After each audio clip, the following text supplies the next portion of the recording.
What's up, fine folks, and welcome to episode 42 of Double Tapped. I am Deep Voice Jay. Yeah, I'm normal voice Tanner. The fall allergies have hit me, it seems, before they've hit you. Yeah, that's true. I don't have the COVID again. I had it like a month ago. Yeah. So this is purely a result of the trees starting to release things, and then those things end up in my lungs. All right. The tree espionage Is that pretty vivid? And speaking of the trees doing things. Oh, yeah, don't even know what we're drinking. Welcome to fall, everyone. This is our first podcast we're recording in October. That's and as true. such, we have Ooh. Mad Tree Pumpkins. It is called Pumpkin. He's not making a pun. They made it for him. Which is sort of, it looks weird to see the phrase Pumpkin. It does. It sounds like a mechanic's tool. Sure. Like, hey, can you pass me the pumpkin? Sexual, yeah. But it's from Mad Tree, Cincinnati Brewery. Shout out. Whoa. That's a lot. That is very pumpkin-y. It is. You know, I'm not a huge pumpkin guy, but in this, it kind of works. Well, the description says a spiced ale with cinnamon, nutmeg, ginger, allspice, and molasses. It's 7.9%er, so slow your roll a bit. A strong boy. From Mad Tree, whose slogan on their can says, "Inspiring madness rooted in purpose." All right. You're just making fucking beer. Gotta love PR speak, man. We, one time, random aside to start a video game podcast, one time we branded a brewery. Sure. And the amount of, like, dumb phrases that came out of that meeting were amazing. So what you been playing? The best phrase that came out of it, Prohibition ruined everything, which was actually the tagline. Oh. Because there's this whole thing about how American beer was much harder, and then we had Prohibition. That's when light beer became a thing, because we kind of had to ease people back into beer as European lagers got darker and darker. Anyway, I say this because I haven't been playing a lot, but I've been playing more Halo Infinite. I had the thought just now that I'm not as deep into this as I was Halo 3, but this is the deepest I've been into a Halo since Halo 3. I've been playing it a lot, even just in, it's one of those games I can jump into 2 or 3 games and then go about my day to get like that video game itch. It's really good. I've not played a minute of the single player. I've heard it's good, but Halo has always been a multiplayer thing for me. Outside of that, a little 2K23. Sure. I started, you're going to be surprised by this, South Park Stick of Truth. Oh, okay. The original one, which I've played. The Fractured Butthole. Right. I've played like 70% of it at one point when it first came out. That's what, I felt like I remembered you playing it. Yeah. I don't know if I ever finished it. Maybe I did. I don't know. Okay. It was a long time ago. It was a dorm game, like in the dorm. But I don't know. It just felt right. It was something kind of casual and dumb and silly to put on. And the last thing, this is like a little speed round, but I very quickly started a game that I've played a little bit on PC because it was on Game Pass, but is now on Plus. So I started playing it again, Spiritfarer, which is a beautiful game, very cute. The closest maybe a game's ever gotten to be a Ghibli movie. Very sweet, serene kind of thing. So there's my little quick rundown of what I've been playing. Is it Ghibli? Yeah, Studio Ghibli. I don't know why in my head I've always said Ghibli. I think some people do say Ghibli. But I think it's Ghibli, so that would square more than Ghost. It's just yeah. I've played basically nothing. I've had a super busy week. Yeah, same here. I was telling you I was at a wedding yesterday, and I was between the UK game, which we gathered for and watched, football yesterday. I went straight from there to said wedding. I was indisposed all day yesterday, and after a week of coming home and just crashing after work every day, then having a Saturday full of stuff, I've been pretty indisposed, which is funny in a sense because I pre-ordered Call of Duty Modern Warfare 2 in order to access the beta, which I never played. That's funny. So I've watched some clips. I've sort of kept tabs, but I was just I don't really feel like playing it right this second. I was like, I was going to buy it anyway. I don't feel like I missed out. I didn't pre-order like any special edition of it or anything. I just paid normal price. Right. So kept up with the beta, didn't touch it. Still very excited for the game. But otherwise, I'm just looking forward to fall. I was sending out my triumvirate of fall games that I'm excited for. The first domino of which comes out, I want to say in like 2 weeks with PGA 2K23. Oh, that's right. Which I'm excited about. Previews look pretty good for that. And your other 2 games for the people listening are God of War Ragnarok and Call of Duty. The game that I'm excited for, haven't had a chance to play it yet. Like you, I've been very busy. But I have downloaded is Shovel Knight Dig. Ooh. So there's a sort of Shovel Knight sequel. I'm curious how much of a sequel it actually is. When it was revealed, I was like, is this sort of like a unique mode within Shovel Knight, or is it just another Shovel Knight? Right. I don't know yet. So sure. I keep your ears open for that. I'll be talking about that in the coming weeks. Is it only on PC right now? PC and Switch, I think. Okay. Fair enough. I might have to touch it myself. Yeah. On to the news. The first news story. Tanner? Yeah.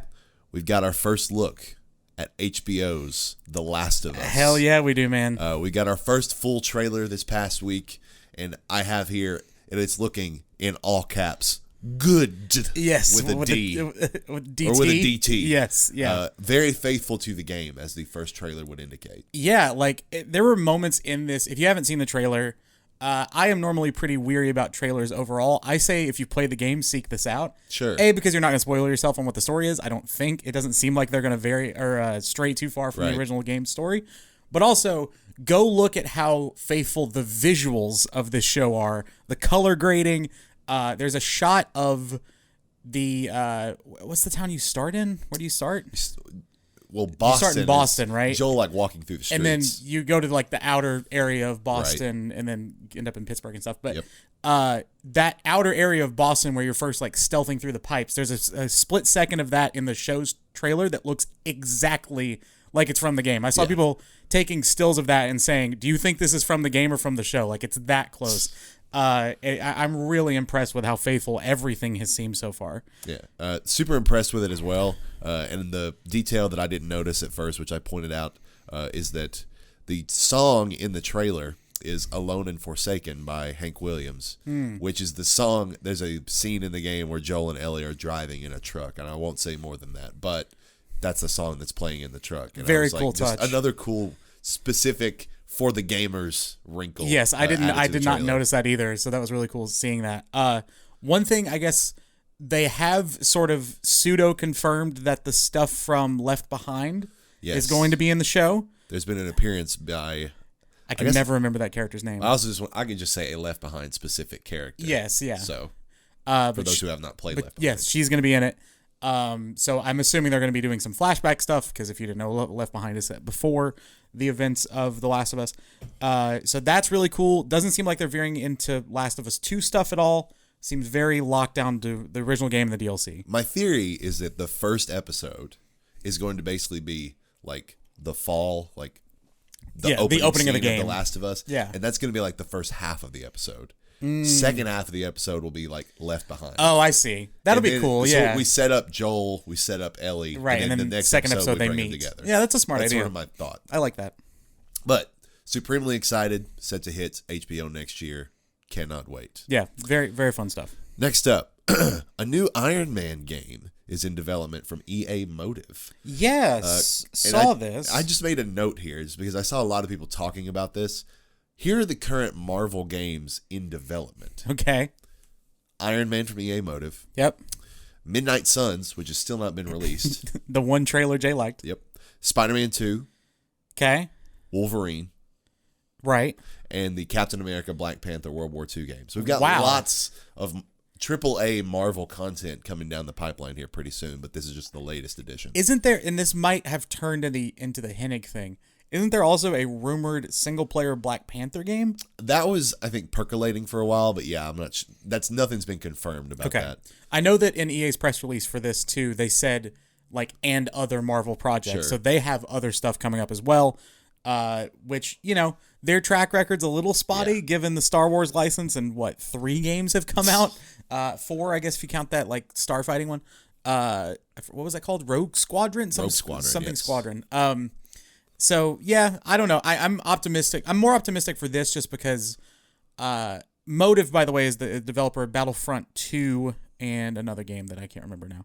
But they have a decent track record. I guess Battlefront 2 is kind of as mid as you can go with the previous game, but it's single player. They've confirmed that. So I'm optimistic on a single player Iron Man game. What style of game would you prefer it to be? It screams open question. world because it it's does. The mobility of a character like Iron Man, but I'm trying to remember the PS3, like the literal movie tie-in Iron Man game. Oh. Did you play it? Yes. Oh, wow. It sucked That's for the most part. Yeah. But it was sort of, what is a game that's comparable to? It was sort of sequential levels, but the levels themselves were pretty open-ended. Tomb Raider? Even less open than that. Oh, wow. Okay. Like, really, once you passed a level, you were, like, never back in T-Lao? that spot. I mean, it's not that far off from T-Lao 2, or like a Crisis kind of style. But it was like a third person. You could fly around, but the combat and all the mechanics were as janky as you would expect a MCU Phase 1 movie tie-in game to be. I wonder who developed that. One game that came to mind that wouldn't be exactly one for one, but something like Saints Row-ish. Not necessarily in like the cartooniness of it, but but they do mobility in open worlds really well. Sure. Especially with some of the stuff you get later on. And I could just kind of see, with Saints Row 4, which I wasn't a huge fan of, but you were basically a superhero. Yeah. So that's kind of I wouldn't want it to be like an Arkham game. So I think it would be more along those lines, I guess. I'm just curious if this game causes a conversation amongst the people who have been crying out so desperately for a Superman game, because mechanically could promise to be very similar. And they're saying, oh, if they could do this, why haven't we done this with Superman 2 or 3 times by now? Yeah.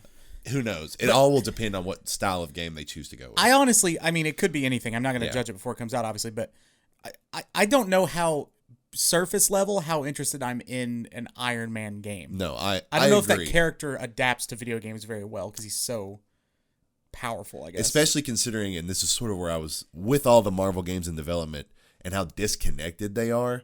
There's no real indication at this point that there's going to be any major crossover in any of these. So we're not getting, we got Marvel's Avengers video games already. Yes.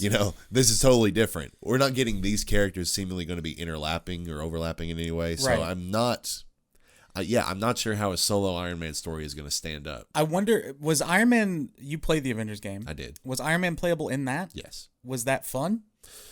Yeah. Okay. But again, honestly, the comp I should have made really to the old Iron Man game, it's very similar gameplay style wise to the modern Avengers that just came out, like sequential open levels. Yeah.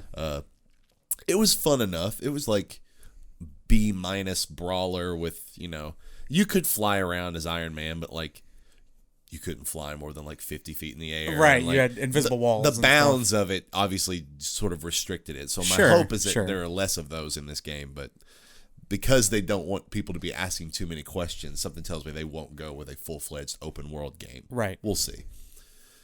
Next story. Google Stadia.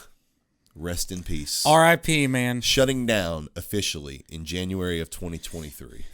It's funny that they're doing it that just a little bit delayed because it just made it past 3 years. Right. It came out November 2019.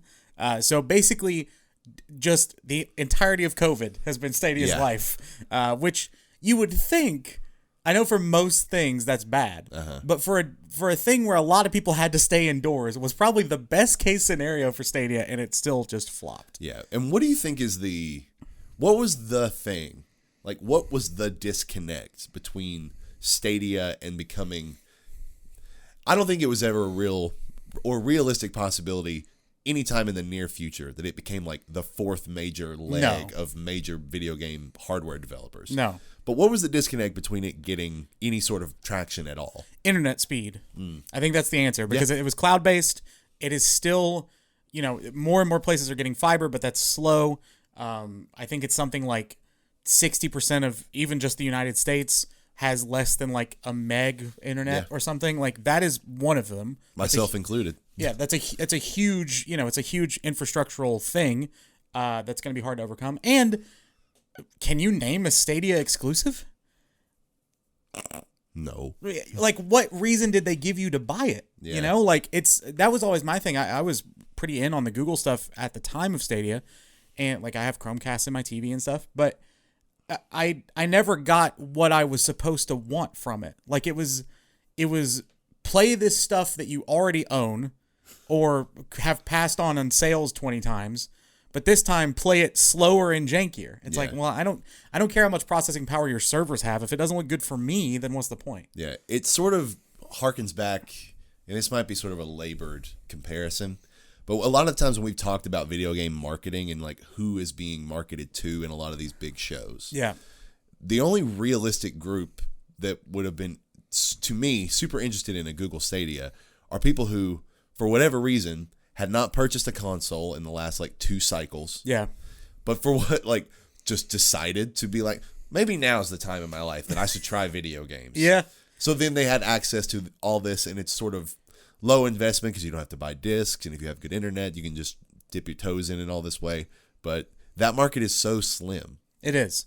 But funny enough, have you ever touched a Stadia controller? No, have you? Yes. Where? My brother got one. Really? Yes. Oh, that's funny. My brother got one for my nephew, and I was like, he told me that in a semi-excitable way. Like, oh, I got a Stadia. Yeah, and I was like, why? Like, I would have gotten him a PS4 right before I would have gotten him a Stadia. When did he get the Stadia? 2 years ago. Yeah. You know, it's a pretty limited window. It is. But I was just like, what an odd choice. But I guess if you're just, but it's also like, I was going to say, if you're the type of person that just wants to get away from discs entirely, but at the same time, that's me. That's why I got a digital PS5. Right. And there's options Steam for that. is out there. Here's one slip up I think they made was that I think there are a lot of mistakes they made. I think one of the biggest mistakes seemed to be they never knew how far they wanted to invest in it. There was a little bit of a marketing push, but not a lot. Sure. One thing that I don't understand why they didn't do, I think they should have, because a lot of hardware is sold at a loss, right? Yeah. They should have sent an email to every person who owns a Chromecast and said, hey, for $1, we will send you a Stadia controller. I think that's one of the only things, because the Stadia is a separate device, correct? Right. But I think later they made it so you could run it on certain Chromecasts. So they could have easily done that. I probably would have bought a Stadia controller for $1 or, like $10 or whatever. Yeah. I probably would have tried it out. But there was just enough of a barrier there that I was like, whatever. I also, outside of literally Assassin's Creed Odyssey, I cannot name a game that was playable on Stadia. Wasn't Immortals Phoenix Rising? Oh, was it? I think. So it's just Ubisoft stuff. Basically. I remember that game being... They must have come out borderline concurrently. Maybe. But I remember that game being big in all the marketing materials and commercials and whatnot. But it seemed really weird. They should have put way more money behind it to say, like, okay, we're going to get exclusives from... Even if they were small exclusives, go get Peggle 3 or something. You know what I mean? Get something of that level. And get it for a year, and then it can come out to other consoles, whatever. I just never knew how much they really cared about it. It seems like one of those things, knowing a little bit more about corporate structure, like that, like the CEO thought was a good idea, but no one else did, so they just did kind of the bare minimum to make it a thing. Now, it just makes me wonder how these high-level executives must not play games. Like, no, they're all out of touch. Obviously, Google's exec was just like, I think this is where games are going, and they were wrong. Yes. And again, that technology, like the Gaikai thing with PS Now, like we're just still too far from it. Even if it's possible, it's not likely. And I think that's the major difference. One other small thing about that, I know we're talking about it a lot, but I think it's interesting. Cannot wait to read like the long form article about this dying and all the stuff going on. I will say, and maybe it's because I'm friends with some devs and a little bit more in that space, like on Twitter.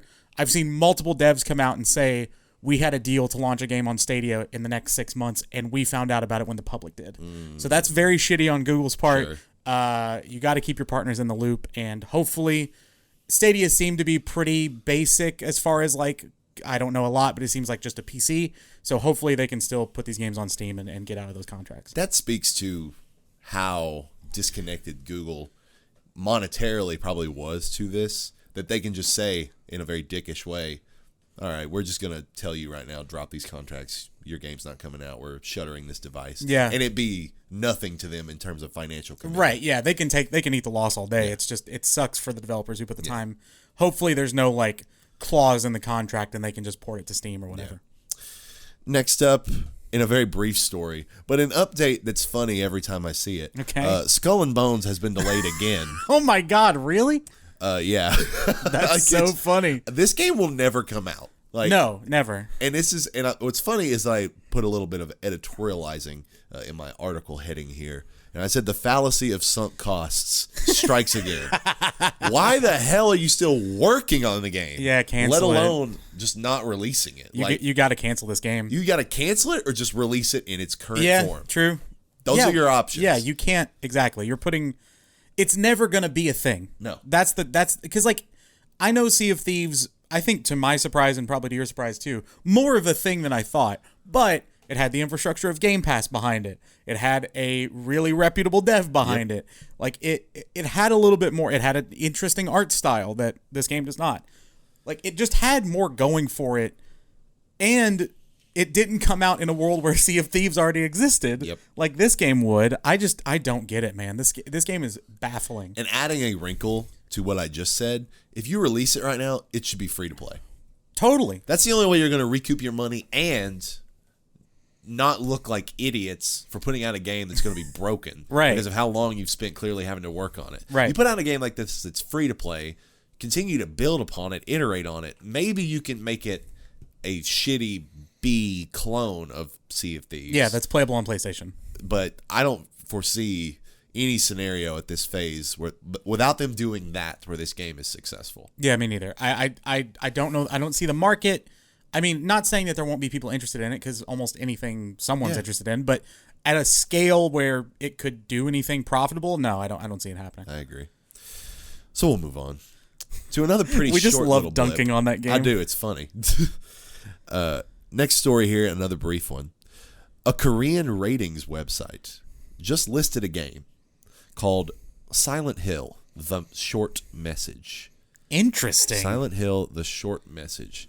This is just another one of those brief little things that happens that convinces people that there is a Silent Hill game imminent to be announced or released. Yeah, I wonder, because these stories pop up from time to time. I would say like 80% of them are true. Yeah. There are cases where I remember things being rated and then never coming out.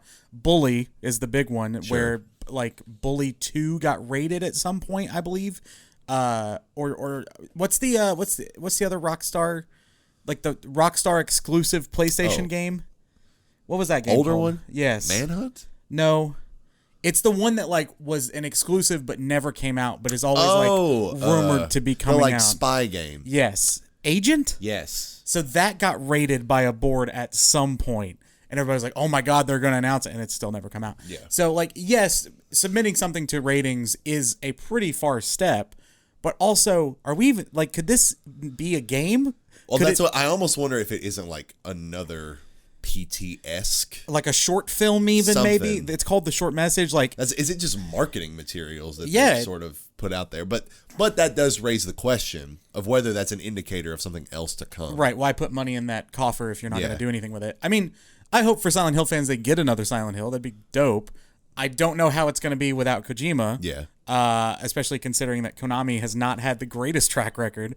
But you know, maybe there have been rumors of him being on board with it. I don't know. Forever. I'm very confused by this whole partnership, but the ideal situation is that somehow Kojima has acquired Silent Hill as an IP. Yes. Or like at least in partnership and say, Konami, you can make all the Silent Hill pachinko games and movies you want. Just give me the game.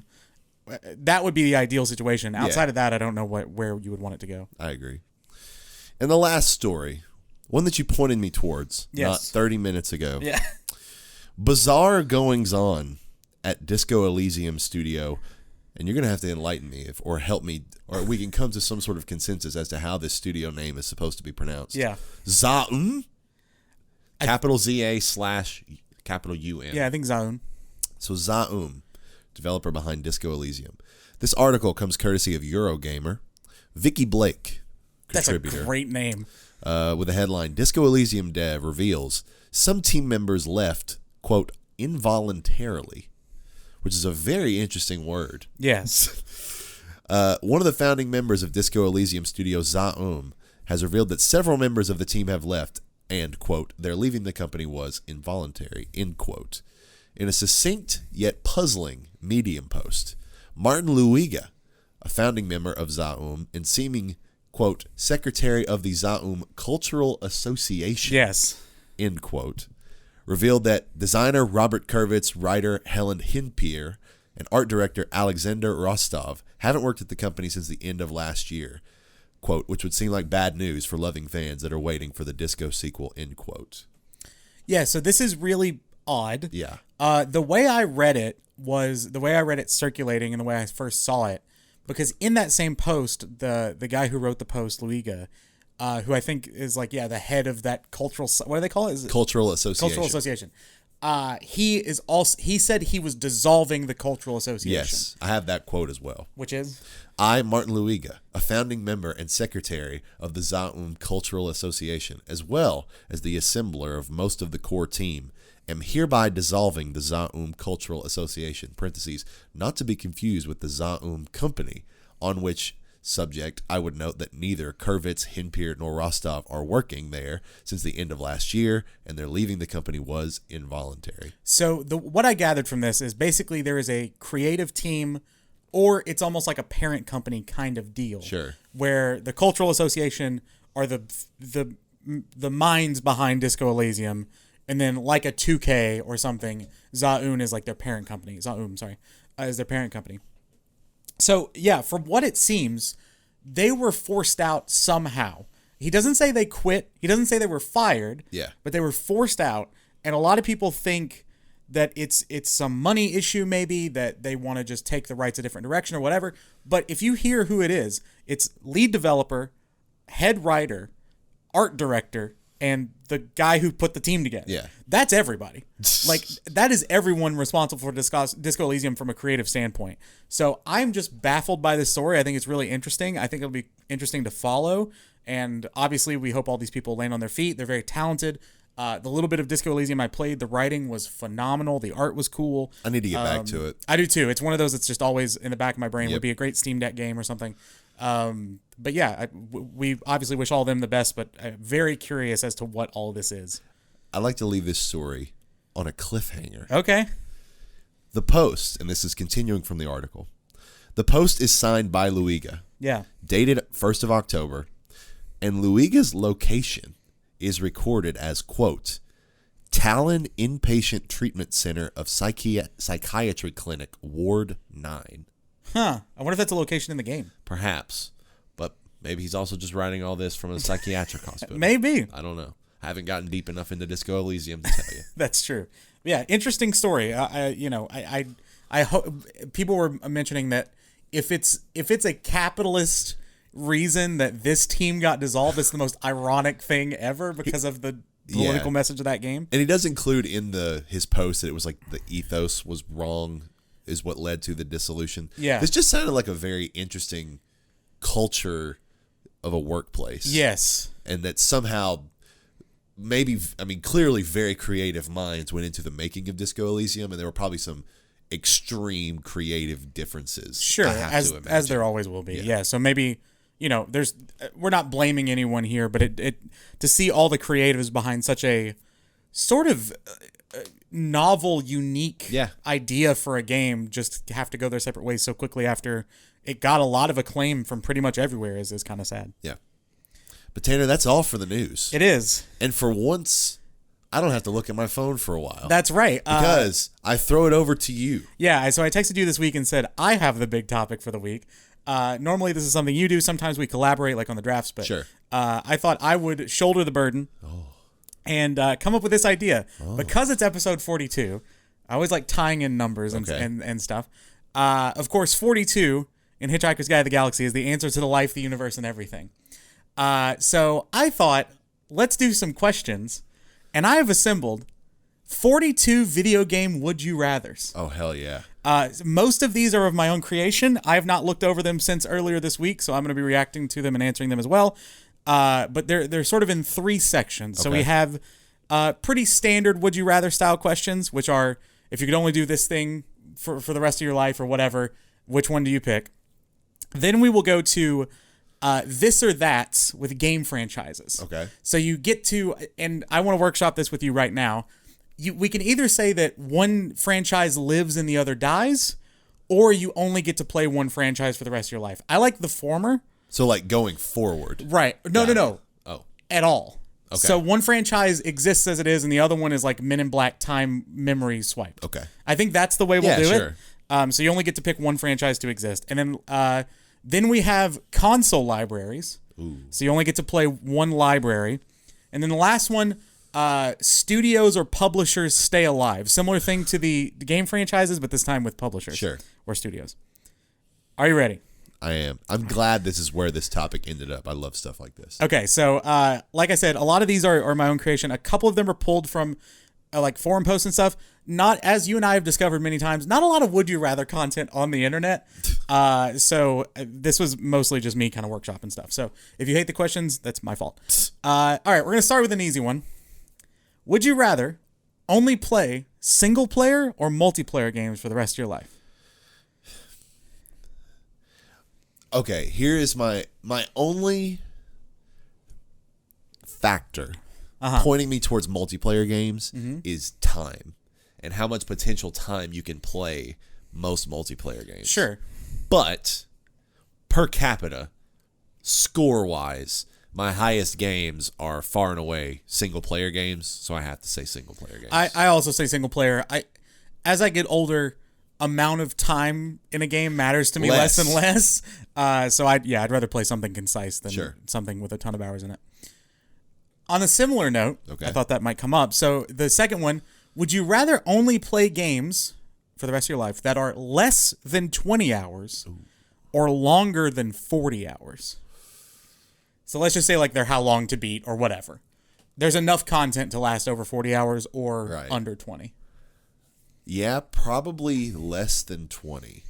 And the example that I point to is Spider-Man Miles Morales, which is an incredibly great point, concise, to the point story with enough side content that like 20 hours might be the perfect amount of time. You spend 8 to 10 on the story, 8 to 10 on all the residual activities, and then you're out. Yeah. That game felt so perfectly paced. Yeah, the pacing of it's awesome. I can't complain about that at all. So with games like that, that leads me to that one. You and I think are, I don't know if we're in the minority. We might be in the vocal minority of loving how that game is paced. Yeah. I know a lot of people are upset about it. I'm like, no, that game is perfect with what it's trying to do. I also say games are less than 20 hours. Most of my favorite games are under 20 hours. There are a couple of exceptions, of course, but again, scope is not necessarily what I'm going for when I pick up a game now. If I were to make it less than 15, would you still say that? Or is that the flip point? That gets into... That's a pretty gray area because there are some long single-player stories that take you upwards of 20. Yeah, because so like you could do Last of Us 1 probably, but not Last of Us 2. Last of Us 2, which is a very long story, which I've complained about in a very slight, minor way. Yeah. But at the same time, it was more than worth it, the experience. So that might be a good cutoff point, is I'd rather go 20 or below and not 15.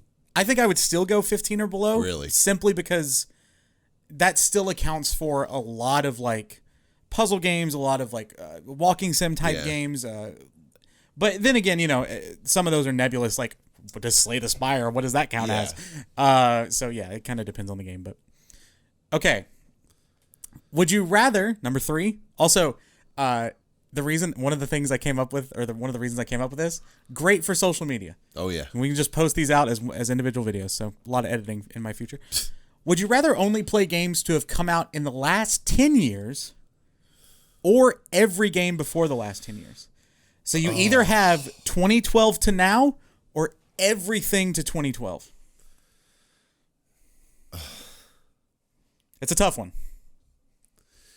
And it's interesting too, because now taking that sort of the time frame out of 2012 being the cutoff. And the time frame of like how long the game is itself. Like a lot of the games that have come out more recently are games that if you choose, you can spend more time in. So you have that sort of option. Sure. Even though your library of games is substantially cut down. But I think I go with the more recent games. I do too. And this one's tough. This is the toughest one so far to me. If I were a little bit more of like a video game historian, sure, I would say everything before the last 10 years. But I would say I got into video games like really heavily, like reading IGN and listening to podcasts and stuff, like 2009-ish, 2008, 2009. So really that's where a lot of my knowledge is anyway, is from 2012 and beyond. So that's beyond. That's funny. But like, that is kind of where I start anyway, a little bit. So that's the place I'm more familiar with. It would be interesting though in like another 5 years to ask that question. Yeah. Because then once it's like 2017 to 2027, it's like, well, you're starting to really cut out some big stuff there. Yeah. I also think this is something you and I have talked about. I don't know if we ever talked about on the podcast, but we've definitely talked about it in private, of like, games have just gotten so much better at being games in the last like 5 years or 10 years or whatever. So I think your standard quality has gone up significantly. For sure. Okay. This one I wrote, this starts where I started writing them. Okay. This one is mainly for you and me. All right. Would you rather only have access to video games or YouTube? Oh. While you simmer on that, I will say, if the question from before, the last 10 years or everything before, was like film, for example, where inputs and like knowledge of how you interact with a thing were the same, I would go with everything before the last 10 years. Can I ask a clarifying question? Sure. Is there video game content on YouTube? Yes. I'm allowed to watch it. You can't play it, I though. just can't hold the controller in my hands. Correct. This one I wrote purely for us. Yeah. Because that's something you and I both consume a lot of. I mean, YouTube has become my preeminent source of just passive TV viewing. Entertainment, yeah.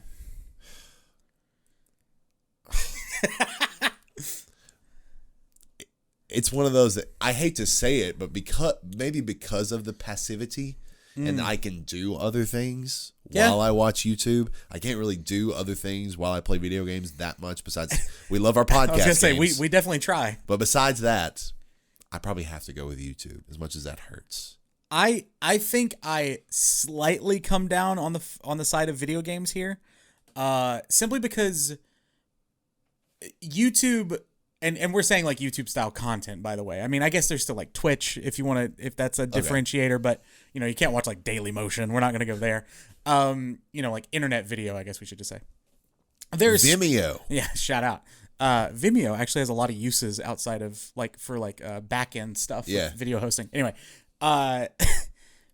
with me, like I watch a lot of YouTube as well, but everything that I get from YouTube, I can probably get in other forms. Like I could just watch a movie or watch like a cooking show instead of a YouTube video about cooking, which is the most YouTube stuff I'd take in anyway. With video games, there's nothing quite like it. Right. So I guess that would be my differentiator. This one I was proud of because it's stupid. Question 5. Would you rather this is just two cases here. Okay. Would you rather play the Tony Hawk's Pro Skater series with the God of War soundtrack or God of War with the Tony Hawk soundtrack? That one. Dude, you kidding me? You don't want to hit a kickflip to... Oh. I mean, I do. I'm not saying I don't. I absolutely do. Would I rather fucking slay gods to Superman by... what is that band's name? Goldfinger? Goldfinger. Like, that would be awesome. Like... Imagine that Baldur fight, but set to that song or to 96 Quite Bitter Beings. That would just, hell yeah. That's kind of how I live my life, is to the Tony Hawk soundtrack. So, I think I agree with you, if only for the hilarity of like just slaying a dragon or something to ska. But I hadn't thought about the consideration that if you're playing Tony Hawk's Underground 2, you can watch the very beat up kid in a wheelchair do stuff to the God of War soundtrack. That would be a completely different game. Yes. All right, this is the only one that I've put any thought into since I wrote it because I keep thinking about it. Would you rather every game, let's say like it's legally decreed, all right, that to be a video game, you either have to have a water level or a poison level? Which one do you prefer? Water level, I think. Okay. But I'm trying to think of water levels outside of like Mario, because that's like the classic example. Right, yeah. Like underwater platforming. Right. I've never hated water levels. Oh, okay. A lot of people do not like water levels. I know it's one of those very widespread opinions that water levels, blah, whatever. Yeah. I've never had a particular... They're not my favorites. Yeah. But I've never had like an aversion to water levels so much as I have an aversion to poison levels. But then again, my poison level is like only in Souls-like. Like FromSoft's, yeah. So it's kind of interesting to think about how those both would translate to other games. This is why I keep stewing on it, is because I think preferentially, I would prefer poison levels, although I don't know, it's like 50-50 for me. I like water levels fine, but poison levels also don't bother me that much, except for in Souls games where I hate them. Right. But, you know, like if enemies do poison damage in another game, it's like whatever, like Dead Cells or something. But I think water levels are far easier to incorporate into other stories than poison levels. Like, I can't imagine... I mean, God of War, you could imagine both, but like Tomb Raider having a poison level would be kind of weird, or, you know, stuff like that where you could go underwater and, you know, have someone's scuba for something. What's funny is that poison level, the sort of definition of poison that I assume we're both assuming here is that it is like the constantly draining health, sort of bogging you down. The world does damage over time. But another wrinkle to the poison levels commonly is you have to move slowly. Oh, true. Yeah, good point. And if that's incorporated, then keep me away from those forever. Yeah, that's a good point. Yeah, I hate having my movement. That, like, being in some sort of sludge where you just can't even sprint. But you're also slow in water. So, that's true. You know, you are. But water levels have chill soundtracks usually. They do. Shout out to the Donkey Kong Country water level soundtrack. It's great. Okay, this one I again wrote these like last week, so I haven't read some of them. Reread them rather. Would you rather play every game on the easiest difficulty or the hardest? Oh. I think this one's really tough. I agree. Because to a certain point, the challenge of a game is the fun. Yeah. But neither you nor I are the people that like want to play something on the hardest difficulty to like suffer through. No, because much as we love the Souls and Bloodborne and all that, I rarely choose to play above normal. Same. I always choose games. Normal. Yeah, if there's a normal option, it's what I'm picking on the first playthrough for sure. Totally. There have been some games where I've attempted higher level difficulties, namely Call of Duty, where I'll go up to like veteran, usually because the trophies are really good. If there's a trophy associated, that's the only time I do it. But it also, like, do I feel weird in Call of Duty when I can just run to the middle of a room and just every now and then get shot and never die? Yeah. I feel a little weird. So it's like, do I feel like putting in the time to rise to the challenge for every game? Probably not. Because a lot of the games, like we've said, going forward are like narrative games where a lot of that is what we care about, where the difficulty is not what we're there for. So probably easiest. Okay, but I don't feel great about it. This is one where we differ. I would rather play everything on the hardest because I am not a person... I don't like God modes. Sure. I don't like feeling invincible. I think for a lot of games, this is sort of a moot point because there's one difficulty. Yeah. But in cases, for some reason, the game that keeps coming to my mind is Wolfenstein. Oh. Like, that's just like your standard, difficult shooter that I can think of, or like Doom. Yeah. I would rather play those games on the hardest difficulties and just keep dying. Now, Doom is a certain case because it's permadeath. But in most cases, I think I'd rather try the more difficult side of it. Speaking of permadeath, would you rather have every game be permadeath, which for those of you who don't know means if you die once, you restart the game, or be invincible in every game? Similar sort of question, but taken to a different thing, because the difficulty isn't accounted for here. When you say invincible, do you mean like... You cannot get hurt. Then I guess permadeath. Yeah, me I too. don't think I could play a game where like my actions were completely meaningless. Like, that an enemy can just come up and swipe away at me and nothing happens. Like that's no fun. Right. And this is all personal preference stuff. We like for accessibility, totally support the fact that, that may be the best way for people to play. And if you differ on these, great. That's what they're designed to do, is make you pick one or the other. But yeah, for me, it's permadeath by a landslide here, just because like I said, I don't like feeling like a god. I like the little bit of challenge, because that makes the accomplishment feel better, and it's like a whole thing. Now, granted, some games being permadeath would be brutal. Yeah, but like being able to calibrate, like, okay, I'm trying this game on hard difficulty. Permadeath, I die in first level. I turn down the difficulty until I can reach a difficulty where a death is rare. Sure, that's a good point. That's fun. So I could level with that. All right. This one's kind of a complex one, so bear with me. Would you rather have to be playing through 10 different games at a time, or you can only play one game to completion before starting another? That one. Interesting. Okay. I think it's cut and dry for you. The only wrinkle is games like Slave Aspire. Right. What is completion? I guess. Oh yeah, it's kind of nebulous. Getting all the trophies, I guess. Oh. Yeah. Because that's the only metric I can think of in that game, or maybe like killing the heart, maybe. Yeah, because it's like with every character. Yeah. Because I think that's like an acknowledged thing in the game. I don't like this question. See, I think I'd rather be playing through 10, because playing through is a broad thing, but like right now I'm playing technically Halo, Spiritfarer, Apex, I guess. Does like, playing through 10 means like you can never play the same game in back-to-back sittings? Like what is the... No, you just always have to have a roster of 10 games. But then what's stopping you from playing a game to almost completion? And then going to another game briefly and then coming back to that one. I almost think that's a good point. It maybe it's concrete. It's like 10 different games and you have to hop. Yes. Yeah. Okay, yeah. Which is interesting. It is. Conceptually. Because the funny part of it is that now just determines how long of a sitting you want to play. Right. Which is kind of cool. Yeah. I think I prefer that one. I could go either way, but I kind of am the type of person who... I'm not like a completionist per se when it comes to games. Yeah. But I am usually the type that's like, I want to beat a game and then I'll move on. That's most fair. of the time. I wish I was that way. I'm not. All right. Last of the actual would you rathers. This is kind of a state of this generation question. Cool.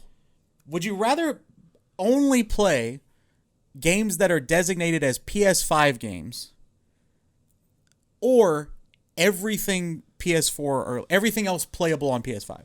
So it either has to have come out on PS5 as like its main console, or everything else playable. So PS4, PS3, some PS2. So some PS3, some PS2, sorry. So it could still be playable on PS4?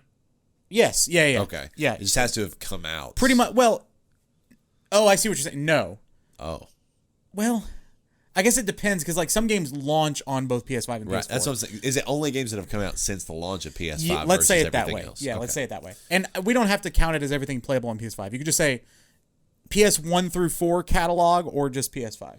PS1 through 4. I agree. What if it's just PS4 versus PS5? PS4. I think so too. PS4 is still it's an incredible library of games. It is. It's really strong.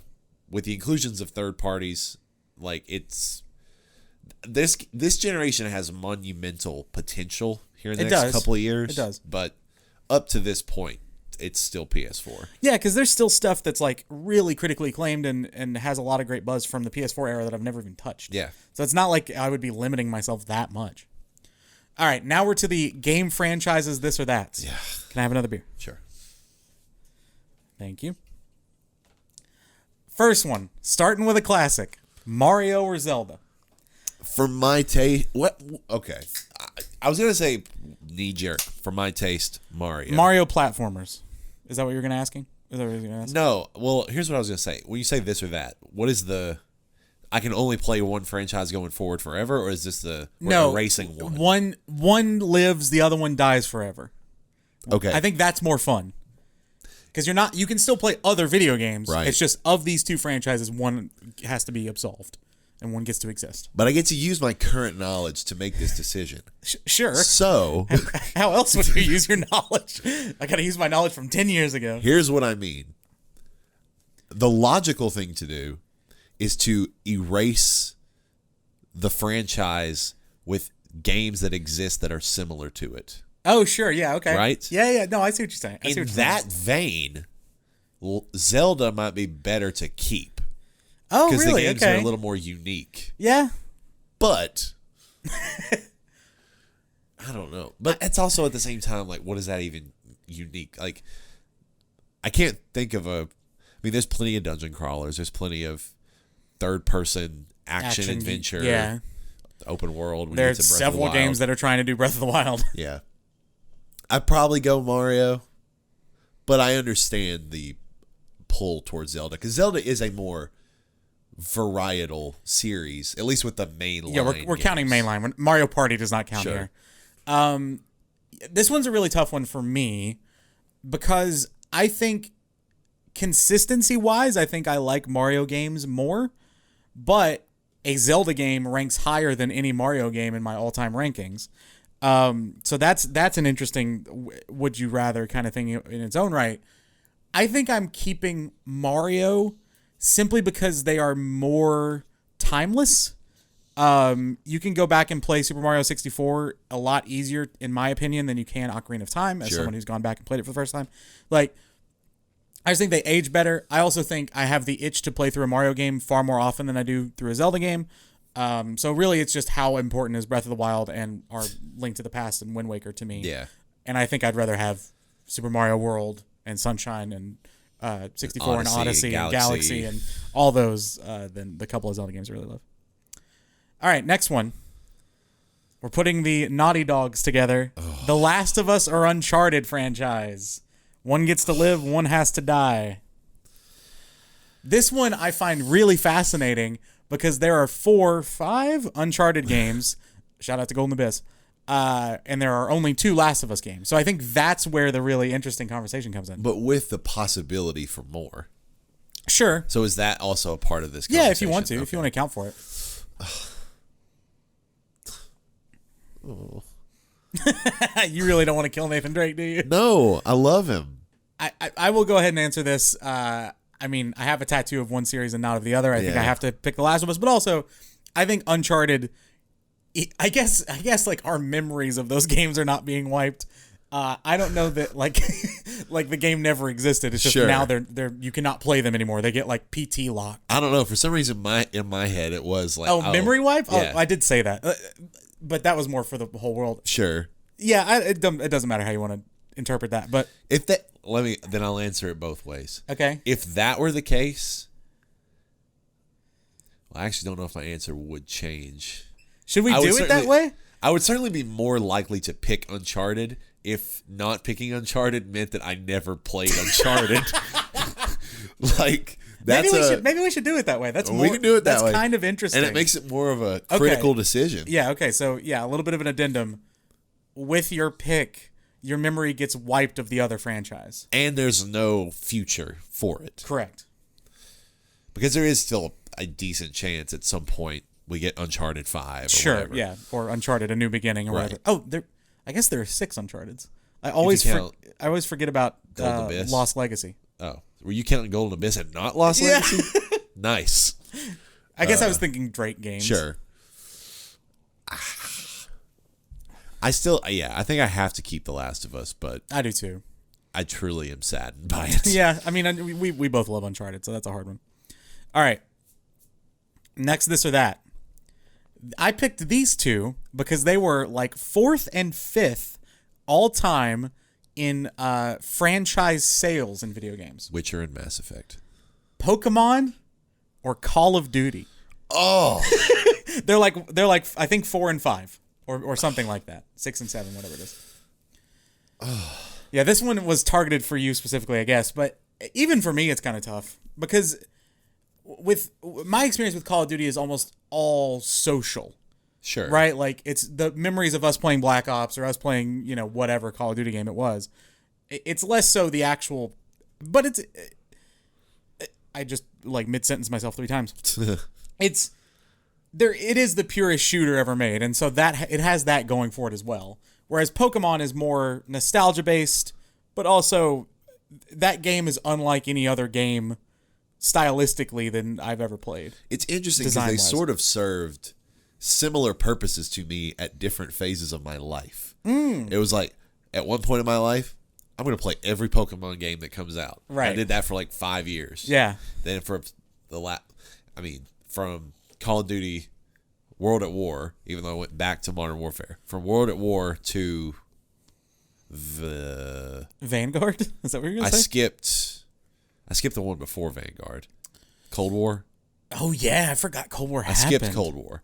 So from wow 2010 to 2018 or 19, I played them all. So it's like shout out Call of Duty Ghosts. Yeah, shout out Ghost, shout out Infinite Warfare, shout out Advanced Warfare. Infinite Warfare was the one with Kevin Spacey, right? That was Advanced Warfare. Oh God, that didn't age well. It did give us press F to pay respects though. I think from a gameplay loop perspective, I'd probably go with Call of Duty. At least because, and I'm assuming this doesn't erase Pokemon other stuff. No, yeah, the show still exists. Okay, so I can still. It's not like when I played the theme song the other day in the car with my girlfriend that all of a sudden that plays and I'm like, what is this? You have selective amnesia for Pokemon. I think I'm picking Pokemon. I think Call of Duty is the preeminent version of a game that would always exist. I'm not sure. That's true. I'm not sure if Pokemon would be. That's true. I don't know if a Pokemon-like game would exist without Pokemon. All right. Similar kind of situation with franchise sold thing, but they're also under the same publisher. Assassin's Creed or Tomb Raider? For me, this isn't that hard, and it's Assassin's Creed. Much as I really like Tomb Raider and the subtitles run together, but Shadow, I think that was the third one. Rise was the second one. Yes, Rise of the Tomb Raider. I never played any of the old Tomb Raiders, ever. Yeah, I did as a kid, but I don't have nostalgia for them. Yeah, I have no basic connection, but I have an immense connection to early Assassin's Creed, so. Yeah, I think for me, it's also Assassin's Creed. I liked the first Tomb Raider reboot. I've not played any of the other ones, and I could. Yeah. So it's not like it's that important to me. Even though I like the first Tomb Raider in the reboot, there are 2 or 3 Assassin's Creed games that I like as much, if not more, than that game. So Assassin's Creed Odyssey, baby. 2, Brotherhood, Black Flag. Yeah, that's the only one that we're like 3. super agree on. That is great. Okay, Rockstar babies, GTA or Red Dead. You can only play Grand Theft Auto, or not only play, sorry. Either Grand Theft Auto or Red Dead exists, the other one gets wiped out. I mean, I love Red Dead more. I do too. I have more of a connection with Red Dead. But gameplay variety, and this might be we've never really talked about this, but there are going to be GTAs forever. Yeah. I could see them stopping now. Yeah, and Red Dead. They make some other thing their second property. Yeah. So GTA is so in the cultural, consciousness. Osmosis. Yeah. It's never going away. Yeah, I agree. So the potential for the franchise going forward, I think I actually take GTA on this one. I would agree with you. I think here's one really interesting caveat, is that GTA may have been more of a net negative for games press outside of video games than Red Dead, because people are cool with Westerns, but in a game where you can drive and shoot up a city and stuff, people get really, the old fogies in politics get really upset. That being said, yeah, GTA Online is still a thing. The longevity for GTA, the creativity in the GTA community with GTA roleplay never quite reached that depth with Red Dead. Even though Red Dead 2 is my highest ranking of either of franchises games, I would also just keep Grand Theft Auto. I put Red Dead 1 and Red Dead 2 above any GTA, but just going on potential alone. Yeah. I might put 5 above Red Dead 1. I haven't really thought about it. All right. The former Bungie child versus the current Bungie child. Halo or Destiny? Which franchise gets to live? Damn. This one's kind of tough. It is.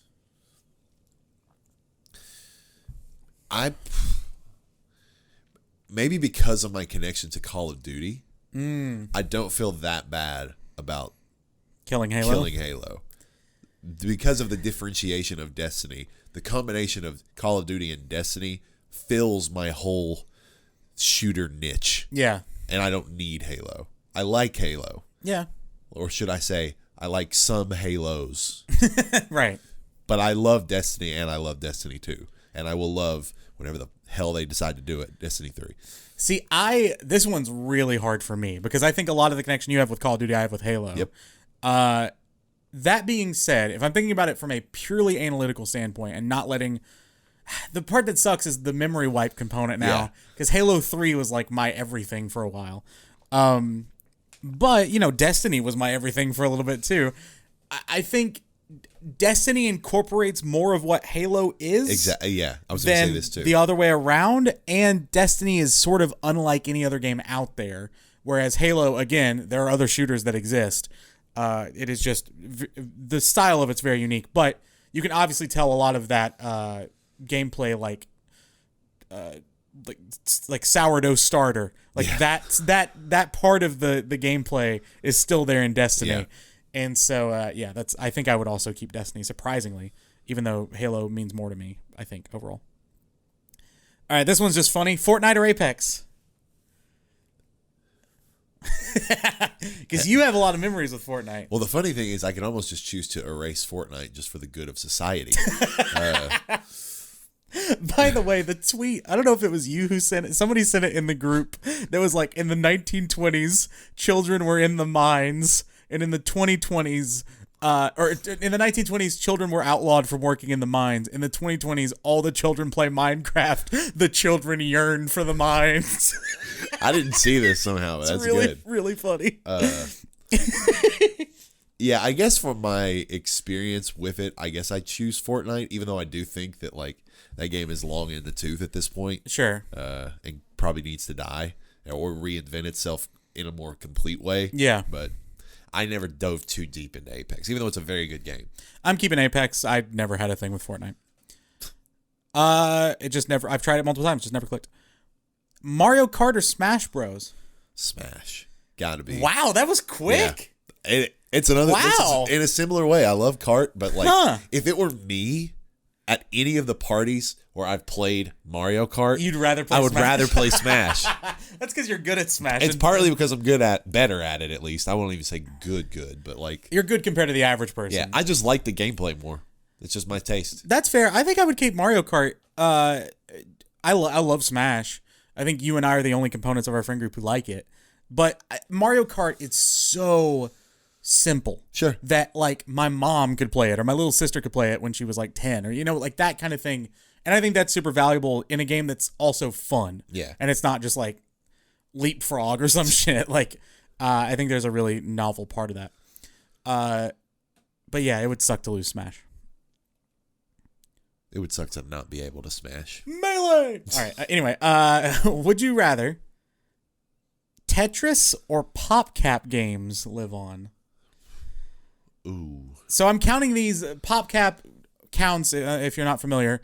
Bejeweled, Peggle games, Plants vs. Zombies, Zuma. A lot of cool franchises. Chuzzle, shout out. The only two of those that I really care about would be Bejeweled style games and Peggle. Yeah, if you've never played Bejeweled, Candy Crush copied Bejeweled. Yes. And made a fortune off of it. But there was a hot minute where I played so much Tetris that I got stupid good at Tetris there for a little while. Which Tetris? On my phone. Oh, wow. I was playing just whatever the default just Tetris app that costs $5. Yeah, the Ubisoft one. I played a shit ton of Tetris to the point where I just had the speed set to there is no falling. The blocks just go straight to the bottom and you have a couple seconds to just rearrange. Yeah. And I would just go for just minutes at just doing that. So that kind of was ingrained into me. But Peggle's better. I'm going with PopCap. Hey, wow. I'm surprised. I like the gameplay loop of Peggle more so. Part of it, I think, is that Tetris has been so universal for so long that it feels almost boring. Yeah. That being said, Tetris Effect did as much as you could with what Tetris is. I really like that game a lot. But I agree. I have a lot of nostalgia with PopCap games. They were sort of my intro to PC games. Plants vs. Zombies, completely underrated. I guess you have those Plants vs. Zombies shooters too, which I don't really care about. But Peggle and Peggle 2, man. Two different takes on the fighting game genre. Mortal Kombat or WWE games. Ooh. Both published by 2K, I think. Does Mortal Kombat publish? Or I think they publish. 2K publishes Mortal Kombat. Maybe not. I'm not sure. But I don't know. I kind of think wrestling games are kind of just not good ever in a way. I don't particularly enjoy the gameplay.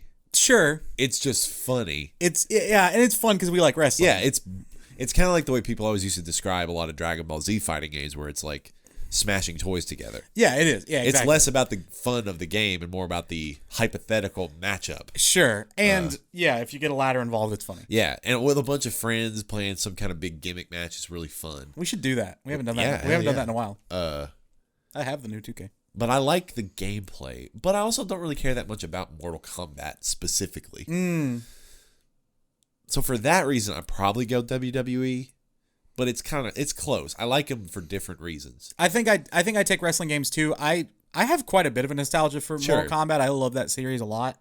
But the bigger they get, the less interesting they are to me. Like, I don't know what it is about it. I've not kept up with that community, I guess. Whereas wrestling games, like I did this year, I'll buy one every 5 years and just dick around in it. Why not? And the amount of memories I have in like No Mercy and all the SmackDown games and all that stuff. BioShock, the BioShock series, or the God of War series. Oh, the series, because that's like... Yeah, it's not one game, it's the series. No, it's got to be God of War. Wow! Only because of the future. That's my only reasoning here. That's a great point. Even though God of War, one of my favorite games ever. BioShock, one of my favorite games ever. So let's just say those two cancel each other out. Right. BioShock 2, BioShock Infinite, awesome games. Yeah. Both. For different reasons. I don't give a shit about God of War's 1 through Ascension, really. I do, but like, I get it. They're cool enough, but I don't really care about them. Yeah. But do I think the hypothetical, well, not even, God of War Ragnarok and hypothetical God of War 3 whatever comes will be just as good or better than BioShock 2 and BioShock Infinite? Probably. That's a compelling case. So that's putting a little bit of risk out there, but I think I have to go with it. Yeah, I didn't really know where I fell on this when I said it. I think you're right. I think you convinced me because even if, like let's say BioShock 1 and God of War are both 10s. Sure. God of War 2018? Yeah. And let's say BioShock 2 and Infinite are God of War 1 and 2. That's pretty apt, I think. I don't know where their scores are. 2 and Infinite might even be better than God of War 1 and 2. I think they age better. I love Infinite. Took it in our draft last week. But I don't know anything about what BioShock's future is, especially without Ken Levine. Yeah. And it's like, God of War, Corey's still there. I know he's not heading up the game necessarily, but you know he's involved. And like you said, the potential future, like God of War could be the franchise for PlayStation for the next 15 years. Yeah. And to wipe that out, especially how much you and I both love the most recent God of War, it would be, I think, more painful because BioShock I didn't play until I was older, which I'm glad because I appreciated it more. Yeah. But I could have gone, I guess, without playing BioShock longer than I could have without playing the God of War we played. It's a pretty good way to put it. Next up. I like how in-depth we're going with these. 2 series that... That's my official sound on them. All right. Far Cry or The Witcher? Well... See? Was pretty apt. My favorite game is from Far Cry of these 2 series. Yeah, Blood Dragon. Far Cry 3. I know. Mine's Blood Dragon, unironically. I love Blood Dragon. Here's the thing, and we've talked a lot of shit. We have. We talk a lot of shit on The Witcher. But if you made me an offer right now, yeah, you can play the next Far Cry game. So this is Morpheus. Or you can play the next The Witcher game. And I was presented with those 2 options. Yeah. Given recent history in Far Cry, I would probably choose The Witcher. Yeah. Because it's probably going to be a much larger, more unique game. Yeah. Versus Far Cry, which has devolved into generic open world shooter number 5. Cult leader, yeah. Cult leader shooter. If it still had the spirit of Far Cry's like 3 and Blood Dragon, it would be a different choice. And even though I don't love any of the Witcher games that have come out, I haven't played the old ones, and I didn't love 3. It was fine.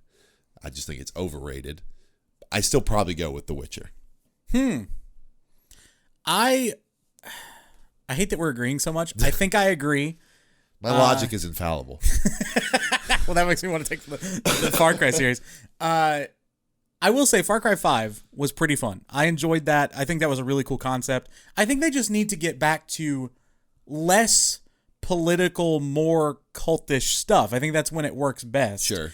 I don't really care about despots as much as I do like, some cult leader out in freaking Nebraska or wherever. Yeah.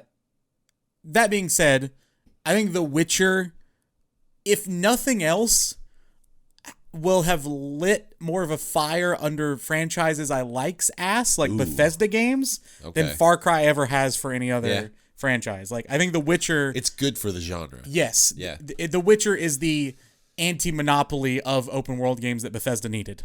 And I don't know that Far Cry is that for anything. It's not. Although, shout out again to Blood Dragon. All right, this one I made just to fuck with you. Guitar Hero or Tony Hawk? One franchise gets to live, one franchise gets to die. Or has to die. Because there's no other games like Tony Hawk that are that quite as good as it. Yeah. But Rock Band is still pretty good. Yeah. I choose Tony Hawk. But... Which is funny because it made me think of that meme of like when we get to the race war and I have to shoot Tony Hawk. And I love that Tony replied and said, appreciate the hesitancy. It's so good. Shout out to Wesley Snipes. Yeah, in whatever movie that is. Yes, I also keep Tony Hawk simply because of Rock Band. If it was okay, well, let's alter it a little bit. All right. Let's just say harmonics games or like, those types. So Guitar Hero and Rock Band are one thing, let's say. Or Tony Hawk. Which one are you keeping? Because Skate exists. Oh, wow. Yeah. Then I go with the dominoes are just going to keep falling on either side. Like, because that stupid game that just came out that cost like $50. Riders Republic? No. This is one that came out literally like this in the last week or two. Like a skating game. It's apparently like a really hardcore like skating sim. What? Skateboard? No, it's called like that was a joke. Something Session. Maybe it's just called Session. I swear, I just saw it on the PS Store yesterday, so I know it's out. Like, new skating game Session. I'm looking it up. I saw the review that it was very, like... The reviews were pretty good, I think. But apparently it's very hardcore, very simmy. The only thing I keep finding is Skate 4. Oh, did I just invent a game out of thin air? That would be funny. New skateboard. Oh, the game is called Session Skate Skate okay. Sim. Yes. Sorry, Session Skate Sim. That's really hard to say. It has a Metacritic of 68. Yeah, okay, so it's middling. So, but hey, skateboarding games exist, I guess. Yeah, that's true. I think if Rock Band was thrown in, I would also take music games. All right, two franchises that I think you and I both dabbled in, but maybe have never really committed to: Metal Gear or Splinter Cell. Ooh. Both stealth franchises, both iconic. Yeah, the only dabbling I've done is Blacklist and Phantom Pain. Yep, same here. Those are my two. Even though I didn't play a lot of Metal Gear Solid 5. Nor did I, but I liked it. I want to go back to it. Yeah.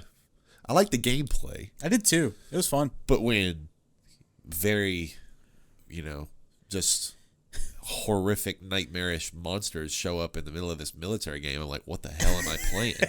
Yeah. So that one's tough. I'd probably go Splinter Cell just because it's pure. There's not all the wackiness, Konami fuckery. Like, yeah, I just go Splinter Cell for simplicity's This sake. one we disagree on. I take Metal Gear. I think it's more interesting.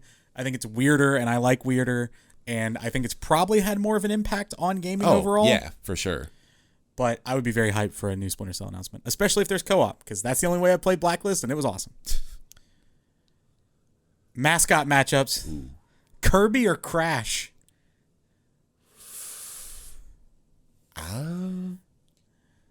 Probably Kirby for me. I love some of the Kirby games. You do like the Kirby games. I love the conceit and the ideas of some of what Kirby could be.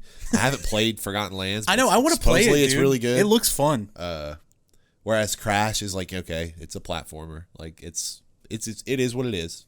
But Kirby is more unique to me. So that's fair. I I definitely go Crash here.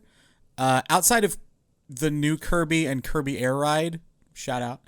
Nah, baby, Nightmare in Dreamland is what's up. Kirby and the Crystal Shards was pretty good too. But I think Kirby is less my thing, I guess. And I also think Crash, if you look at like, you know, if you take the forest look instead of the trees, like what Crash meant for PlayStation and the establishing PlayStation as a brand and all that kind of stuff means more than what Kirby means to Nintendo. Sure.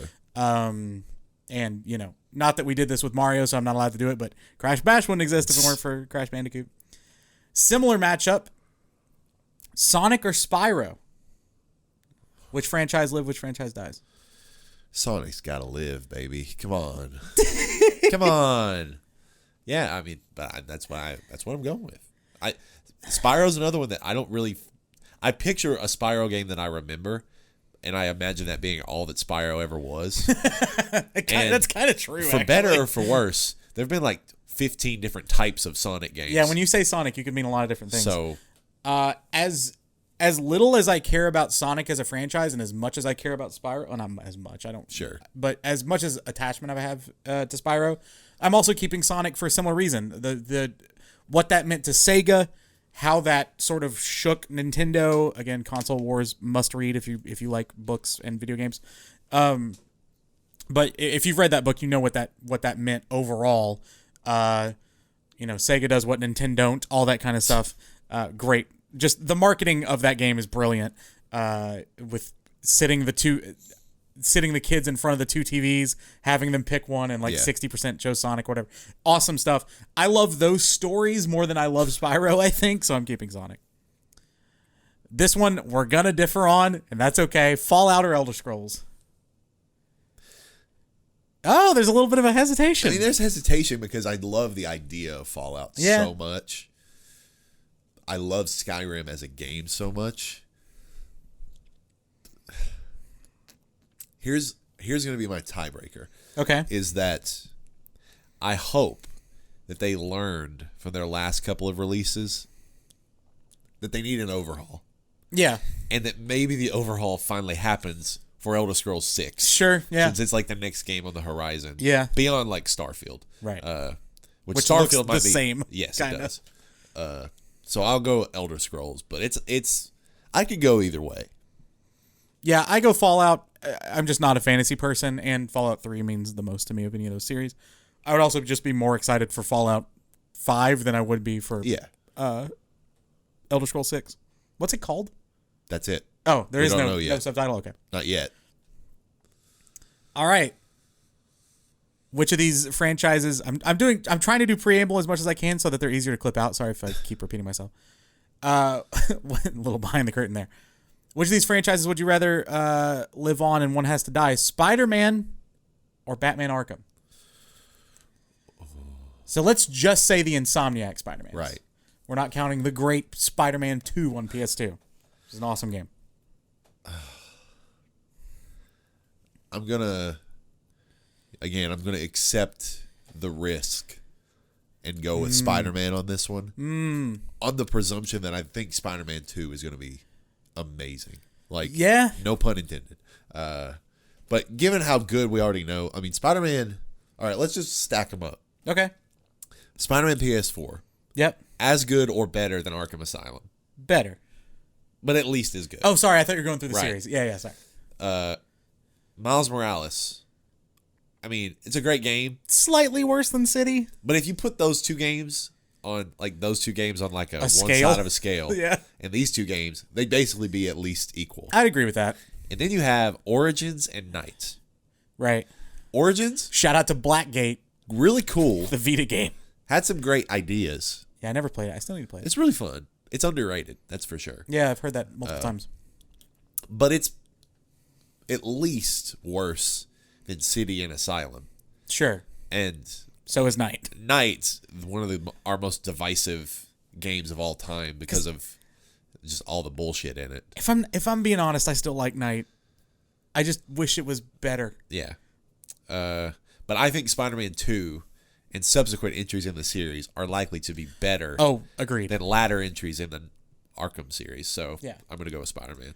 Like, I should clarify, Arkham Knight bugs me a lot. Yeah. But my memories of it are still good. It's just every time I think about the Batmobile, I'm like, oh, right. Damn. The fact that I can think of two things that I hate about it, though. The twist. Yes. Yeah, the twist and the Batmobile. Yeah, I also take Spider-Man. You laid it out. You made the case perfectly. All of the games with souls in the title, or all the other FromSofts. Oh. Well, it's not that hard. It's not. I mean, it sucks to give up the souls, but I mean, does it really? Actually, it doesn't, because Elden Ring is just Dark Souls. That's true. Bigger and better. What if we just count? Okay, let's do this. What if we count Elden Ring as a Souls game? Okay. So it's Elden Ring, Souls 1 through 3, and Demon's Souls versus Bloodborne and Sekiro. Which one are you keeping? God. I still have to keep Bloodborne and Sekiro. I agree. But the erasure of Elden Ring would be awful. Yeah, because I think that game has made so much of an impact and will influence a lot of games in the future. Yeah. And even a way that, like, as lauded from everyone who's ever played it seemingly as Bloodborne is, like, I don't think it was going to reach that level without, the George R.R. Martin thing put it over the top. The fact that it's more just straight up fantasy put it over the top. The marketing was really good. That sucks. But I honestly think FromSoft is at their best when they don't do a Souls type game, because Bloodborne and Sekiro are my two favorite FromSoft games. Yeah. So Mechanically, they're far and away superior. Yeah. So I would be remiss if we didn't do this. So Castlevania or Metroid? This is more potential, I guess, between us than experience. But even looking back, the idea of Symphony of the Night is cooler than any Metroid game. Yeah. And the idea maybe of any... Well... I guess the future of Metroid could be really cool. People loved Metroid Dread. And they, lost their minds when they announced Metroid Prime 4, but it's never happened. Yeah. How long ago was that? That was 2016? Around there, yeah. Which, that's brutal. That's wild. I'm going to look it up. I'll never forget. I love going back and watching compilations of reactions specifically to that announcement because they're hilarious. Yeah, people lose their mind. But yeah, I think I go with Castlevania. Because Castlevania, a modern Castlevania could look like Bloodborne. It could. Which would be awesome. So, by that comparison alone. Yeah, I'm totally with you. I've always been more interested in Castlevania. Also, the music is insane in Castlevania. I've listened to some of those, and they're so good. 2017 was when Metroid Prime 4 was announced. That was 5 years ago. All right, we've got two more of these franchise picks. Prey or Dishonored? This, again, is more like speculative sort of potential. I've played a lot of Dishonored 1.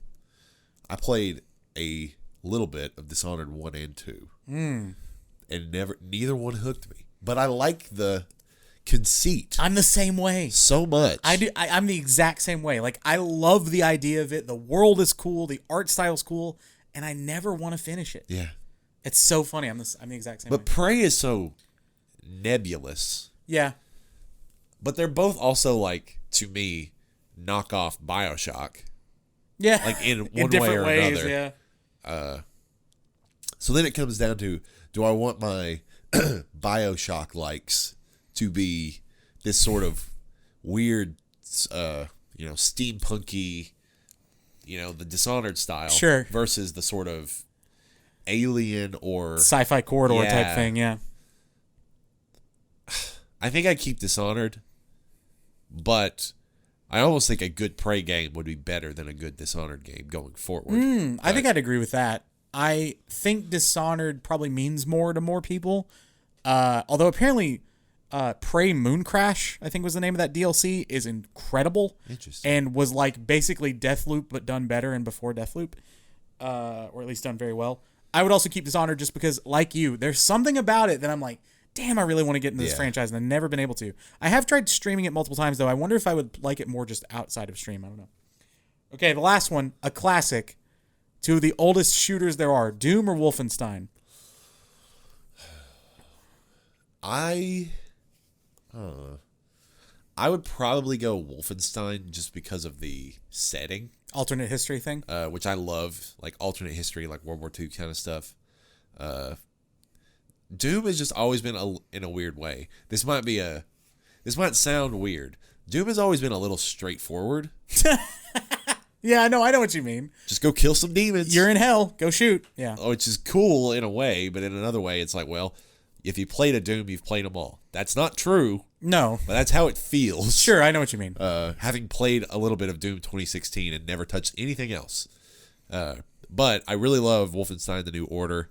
I need to go back and play the new Colossus. I do too. I need to play both of them. But there are some really standout moments in that game and just across the whole Wolfenstein franchise. This one's really tough for me because I think I like, of what I played a little bit of New Order and I liked it, but I just got caught up in other stuff. Yeah. Of the ever since id brought both of those franchises back, Doom 2016 is by far and away like my favorite of those games. Yeah. Of Doom or Wolfenstein. But Doom Eternal was a little samey for me.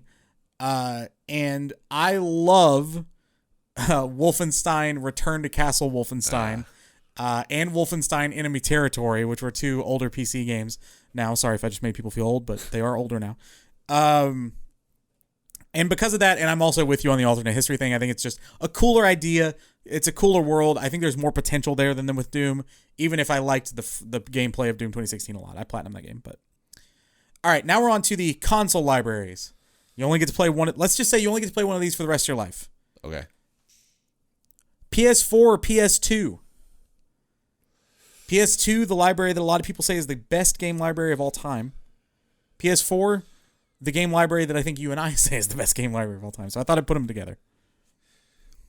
It's PS4, unless we could include some sort of wrinkle, which we don't have to do this, but this is sort of my thought process. Okay.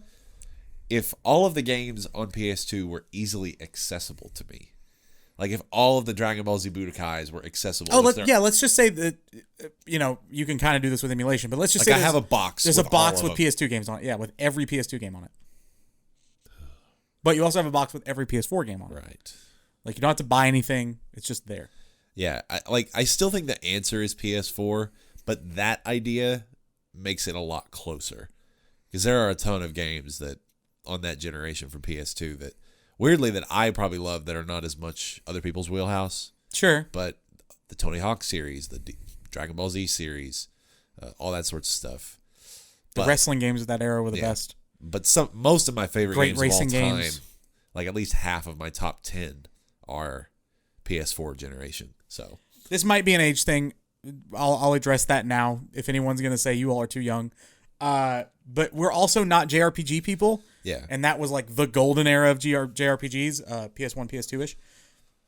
So I will also say PS4, just for variety's sake. Yeah. I think there have been so many like ideas of types of games that have come about in the last 20 years that PS2 just didn't have, that I think the variety would be better.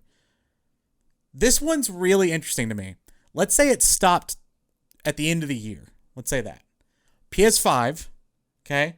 Or let's just say only the games that have been announced for it and everything before it. Okay. So no future, just if it's been announced for PS5, then it can come out. Otherwise, it doesn't count. Or PS3. Because when you think about it, the PS3 library is deeper than you might originally think. Sure. But it's also a clunky-ass console. It is. Shout out to Orbis. I mean, here are the pros for the PS3. All the Uncharted original trilogy. Yep. The Last of Us. That's true. GTA 5. BioShock. GTA 4. Well, BioShock's all of them. BioShock 1, 2, and Infinite. All of them. Yep.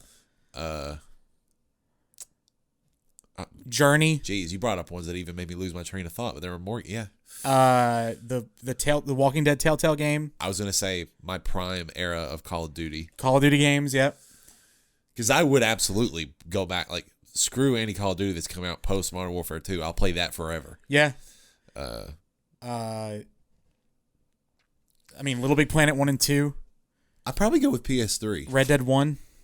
I think I go with PS3. I think I would too. God of War Ragnarok is the one thing that I'm like, that might be better than anything I could play on PS3. Yeah. But we don't know. We don't know. And I when I said that, I didn't quite take into consideration all the future stuff, which there will surely be greatness. Yeah. But greatness awaits. The wholeness of that library is still pretty damn impressive. Yeah, PS3 is an underrated game library, I think. Xbox 360 or Xbox One? 360. I think it's 360 by a landslide, yeah. Yeah. I feel like One had one of the most disappointing games libraries ever. Well, but it brought in a lot of cool stuff. Like Game Pass was an Xbox One thing. Let me say first party. Sure. Yeah, and that's the thing, right? Like, if you count all the third parties, I think it does get really interesting. Yeah. Because it's the PS4 versus PS3 argument, but I think the exclusives of 360 are way better. Yeah. But I also think the 360 was the third party machine of its era. Oh yeah, like Orange Box and shit came to 360. Yeah. Minecraft. It was because PS3 was so hard to develop for. Yeah. It was the PC console, which was really cool. GameCube or SNES?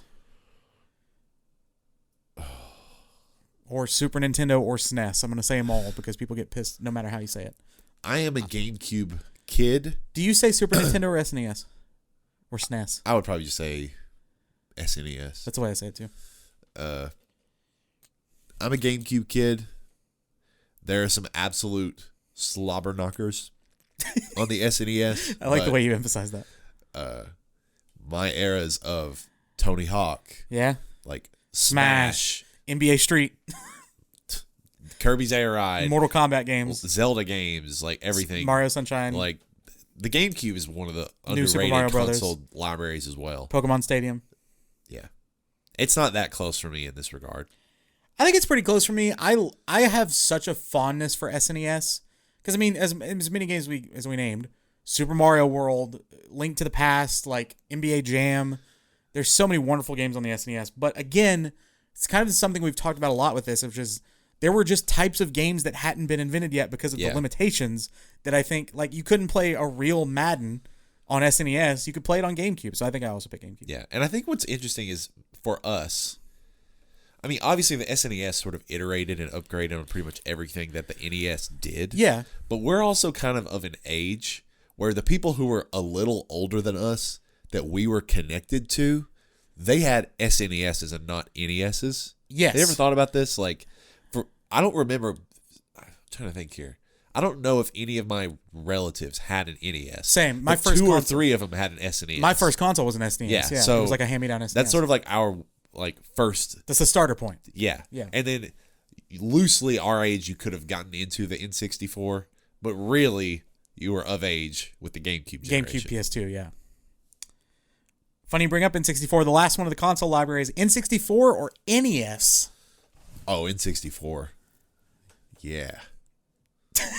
Yeah. So these are two libraries that when I go to like add them to emulators, I'm like, oh, they're not that deep. Neither of them are that deep. Sure. NES has the original, just to make the case, it has the original Legend of Zeldas, Super Mario Bros. 1, 2, and 3, which pretty good lineup. Yeah. Well, maybe just 3. But Super Mario Bros. 1 is good. 2 is it whatever. is what it is. Yeah. Let's see. What else is on NES? There's Duck Hunt. Yeah. Pretty Mr. Game & Watch, I think, had an NES game. I'm just kind of goofing, though. N64, as janky, I will say NES is easier to go back and play than N64 is. Yeah. Because N64 is janky, but it also was a necessary stepping point. And Ocarina still plays well. Majora still plays well. 64. Super Mario 64 still plays well. Mario Kart 64, original Smash Bros. No Mercy. There's a lot of really great stuff on N64. All right. The last 5 here, 38 through 42. We can go as quick as you want. Which studio or publisher gets to stay alive? So is this okay? Is it stay alive going forward, or are we Thanos snapping them out of prior existence? What do you prefer? I think it's more interesting if we Thanos snap them. I do too. All right. So one gives it more stakes. One never existed. One stays alive. I think what you and I would classify as 1A and 1B or 1 and 2 of the current game devs, Naughty Dog or Insomniac? There's a case to be made for both. Yeah.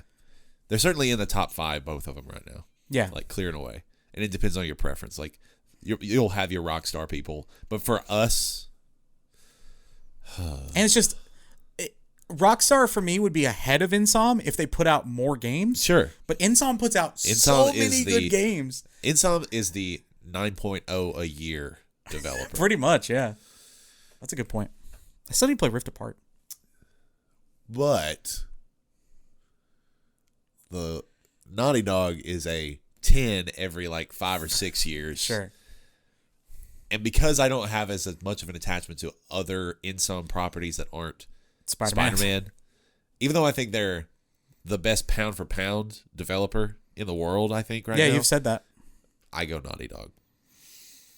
This one, I think it's really, really hard. Just the sheer quantity of greatness coming out of Insom is so impressive, and kind of makes me want to pick them. But because, like, would you rather get 4 9s or 1 10? Yeah. It kind of depends on some. But I think I also pick Naughty Dog just because of the franchise. But had we gone about this the other way, what if you end Naughty Dog's catalog where it is? Yeah, and you end Insom, but Insom can keep going. I would pick Insom in that case. In that case, I might too. So that's kind of interesting that my answer would change. Yeah. Huh. All right. Maybe number 3 and number 4. Okay. It depends on who you ask, of course. Maybe not. But Rockstar and Sony Santa Monica. Oh. Sony Santa Monica, if you don't know, the God of War devs. Rockstar, the devs behind Grand Theft Auto and Red Dead.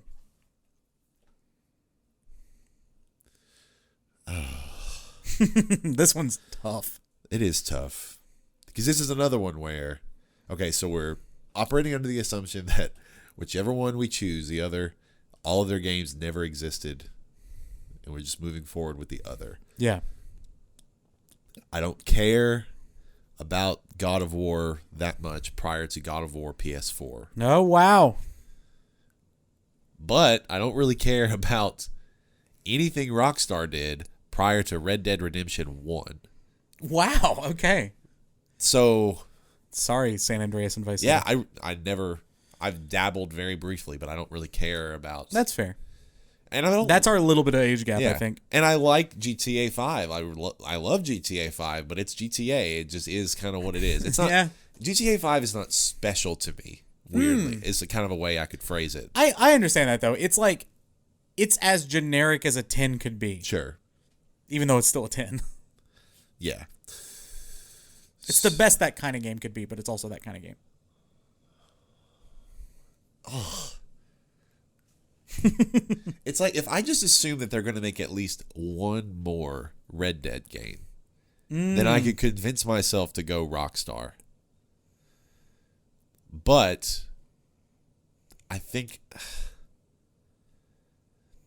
You know what? I'll break the tie with... I would rather go back and play God of War 3 and 2 than go back and play like Vice City and GTA 4. Wow, okay. Personally, for my style of so I'll go Santa Monica. That's a tough one. It's a really hard one. I mean, I adore God of War. It's up there with, my favorite games of all time. I think it's number 2. I think I have to take Rockstar simply on the catalog, because Vice City and San Andreas mean more to me. 4 is kind of a blip, but whatever. Yeah.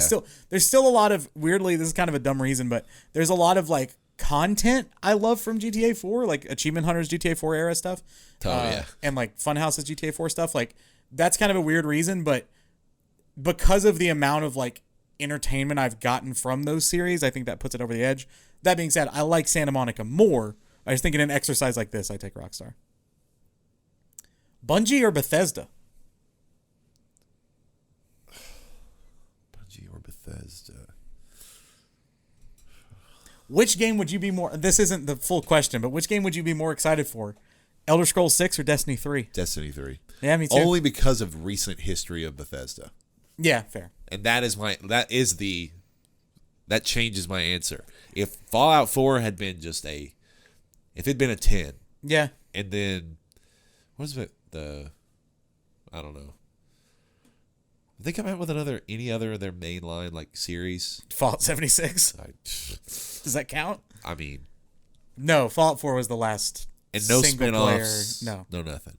Yeah, and then Starfield will be next. Yeah. That one's tough too, though. But I think I go Bungie. Wow. I think I keep Bungie. For someone who doesn't care about Halo that much. But I like Halo enough. Sure. And I like older Halos enough. I don't really care about anything Bethesda did before. Well, that's not true. I would go back and play like Fallout 3 or Fallout New Vegas just to dabble around in them. Yeah. But the prospect of a Destiny 3, I know Destiny 3 will be great. Yeah. I honestly came so close 2 days ago to downloading Destiny 2 again and like getting all the way back into it. Because this like dabble with Halo, or not dabble, this like Halo obsession that I have right now, I'm like, man, I could just be grinding for gear in Destiny 2. But I don't know how long it's going to last. But I think there's another year of Destiny 2. The DLC they just announced that's supposed to come out like early next year, Lightfall, I think it's called. Yeah. Seems like... Should we get back into Destiny 2? I bought it the other day. I bought... you bought Witch Queen or whatever it's called? So I have Witch Queen. Maybe I'll download it tonight. I'm down. I'm literally down. I love Destiny. If I look at it as like, okay, Halo 3 and Fallout 3 are probably similar in my affinity for them. Halo 4 and Reach combined are probably similar to my affinity for Fallout New Vegas. Okay. Skyrim, quite a bit ahead of any other Halo game. But I really like Halo Infinite, which I guess isn't a Bungie game. Sorry. When did Bungie stop? 4? 4 was not Bungie. 4 was 343. But Reach was. Yes. Yeah. Okay, so let's just do Halo 3, Fallout 3, Halo 3 and New Vegas, sure. So then it's Skyrim and Destiny 1. Okay, that's probably pretty similar for me. And then Destiny 2 is better than Fallout 4 and Fallout 76 and anything they've done since. And I'm really worried that Bethesda is going to be like done. I kind of think that it's possible. We may not get Fallout 5. I don't know. Or if we do, it's not going to be great. Or maybe it will be. Who knows? But yeah, Destiny 3 excites me way more. I have more memories with the Halo and Destiny games combined. I'm also worried about ever trying to go back and play Fallout 3 or New Vegas because I think they could be pretty clunky. Yeah.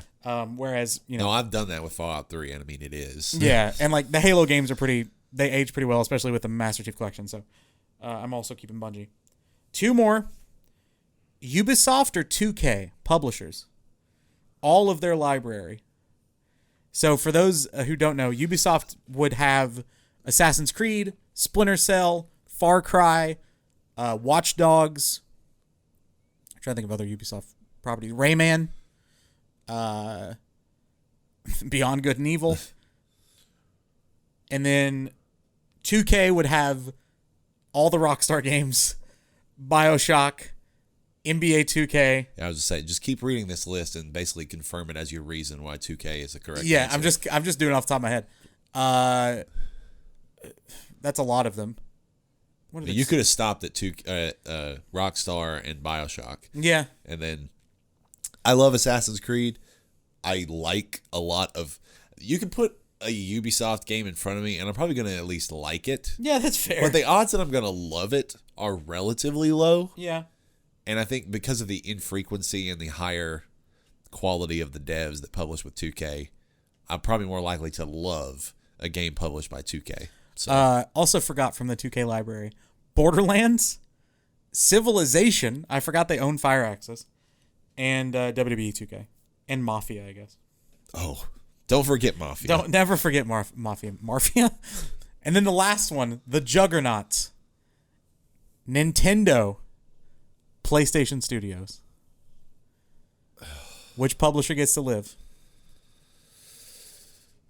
This one's rough. And PlayStation Studios, so that does not include second-party stuff.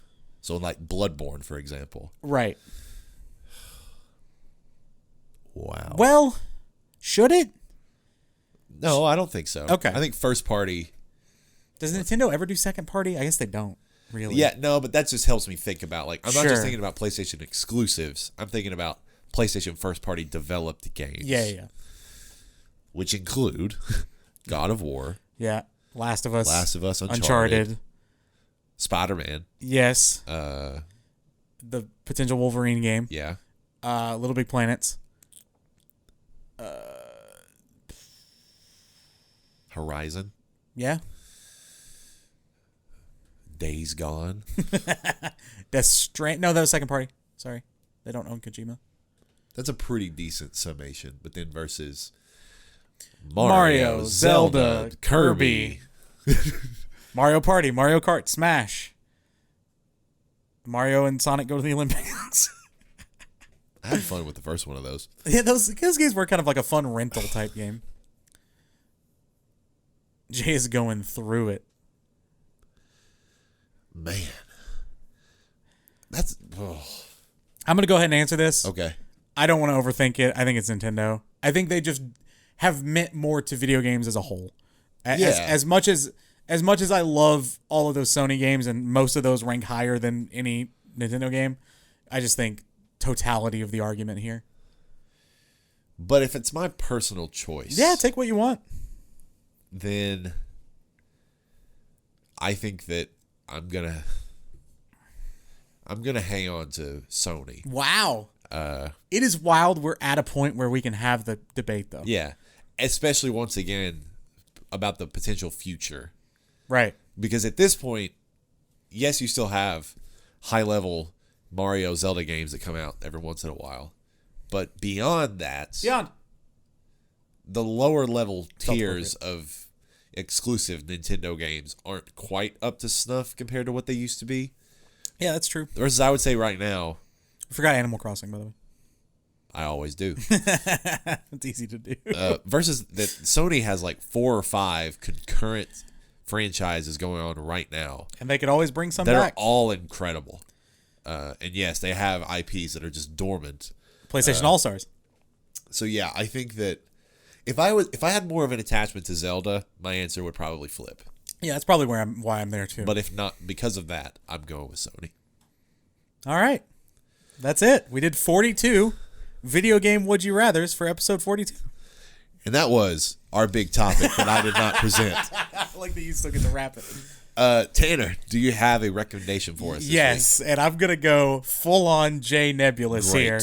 So, this is stupid. Okay. But I enjoy it, and it's a product I actually want to recommend just people incorporate into their daily lives. So I'm like, it does tie into video games a little bit. All right. So, when you're playing a video game, let's say it's like a Saturday night. Why is this an infomercial? I don't know. I just like setting the scene.